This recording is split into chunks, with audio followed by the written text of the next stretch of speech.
ನಿಜವಾಗ್ಲೂ ಕೆಲವರ ಪರಿಸ್ಥಿತಿ ಇದು. ಕಣ್ಮುಂದೆ ವಿಪರೀತವಾದ ಕಷ್ಟಗಳು, ಮನಸ್ಸಲ್ಲಿ ಬೆಟ್ಟದಷ್ಟು ನೋವುಗಳು. ಈ ಕಡೆ ಮನೆಯ ಪರಿಸ್ಥಿತಿ ಹೇಳ್ಕೊಳ್ಳೋಷ್ಟಂತೂ ಸರಿಯಾಗಿರೋದಿಲ್ಲ. ಜೊತೆಗಿದ್ದವ್ರೇನಾದ್ರೂ ಅರ್ಥ ಮಾಡ್ಕೊಂಡು ಸ್ವಲ್ಪ ಸಮಾಧಾನ ಮಾಡ್ತಾರೆ ನಿಮ್ಗೆ ಅನ್ಕೊಂಡ್ರೆ ಅವರೇ ನಿಮ್ಮ ಪರಿಸ್ಥಿತಿನ ನೋಡಿ ಹಾಲು ಕುಡಿದಷ್ಟು ಸಂತೋಷ ಪಡ್ತಾ ಇರ್ತಾರೆ. ಇದೆಲ್ಲವೂ ಕೂಡ ನಿಮ್ಮ ಬದುಕಲ್ಲಿ ಆಗ್ತಾ ಇದೆ ಅಂದ್ರೆ ಒಂದನ್ನ ಅರ್ಥ ಮಾಡ್ಕೊಳ್ಳಿ, ನಿಮ್ಮ ಸಮಯ, ಒಳ್ಳೆ ಸಮಯ, ಶುರುವಾಗುವಂತ ಸಮಯ ಈಗ ಬಂದಿದೆ ಅಂತ ಅರ್ಥ.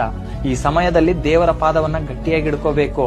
ಈಗ ನನಗೆ ದೇವ್ರ ಎಲ್ಲರ ಬಣ್ಣವನ್ನ ಮಾಡಿ ತೋರಿಸ್ತಾ ಇದ್ದಾನೆ, ಇನ್ನು ಮೇಲೆ ನನ್ನ ಜೀವನ ಚೆನ್ನಾಗಿರುತ್ತೆ, ಇವ್ರನ್ನೆಲ್ಲ ನಾನು ತುಂಬಾ ಒಳ್ಳೆಯವರು ನನ್ನ ಜೊತೆಗಿದ್ದಾರೆ, ನನ್ನ ಅರ್ಥ ಮಾಡ್ಕೊಂಡಿದ್ದಾರೆ ಅಂತ ನಾನು ತುಂಬಾನೇ ಸಂತೋಷ ಪಟ್ಟಿದ್ದೆ, ಹೆಮ್ಮೆ ಇತ್ತು ಇವ್ರ ಬಗ್ಗೆ. ಆದ್ರೆ ಇವ್ರ ನಿಜ ಬಣ್ಣ ಬಯಲಾಯ್ತು ಅಂದ್ರೆ ಆ ಭಗವಂತ ನನ್ನ ಕೈ ಹಿಡಿತಾ ಇದ್ದಾನೆ ಅನ್ನೋದನ್ನ ಅರ್ಥ ಮಾಡ್ಕೊಳ್ಳಿ. ನಿಮ್ಮೊಳಗಿದೆ ಅಲ್ಲ ಆತ್ಮವಿಶ್ವಾಸ, ಅದನ್ನ ಯಾವತ್ತೂ ಕೂಡ ಕಳ್ಕೋಬೇಡಿ. ನಿಮ್ಮತನವನ್ನ ಬಿಟ್ಕೊಡ್ಬೇಡಿ. ನೀವ್ ಯಾರಿಗೂ ಮೋಸ ಮಾಡಿಲ್ಲ ಅನ್ನೋದೇ ನಿಜ, ಆದ್ರೆ ನಿಮ್ಮನ್ನ ದೇವ್ರ ಕೈ ಬಿಡಲ್ಲ ಅನ್ನೋದು ಕೂಡ ಅಷ್ಟೇ ನಿಜ ಆಗಿರುತ್ತೆ. ನಿಮ್ ಜೀವನ ಇನ್ಮೇಲೆ ತುಂಬಾ ಚೆನ್ನಾಗಿರುತ್ತೆ. ಚಿಂತೆ ಮಾಡಿ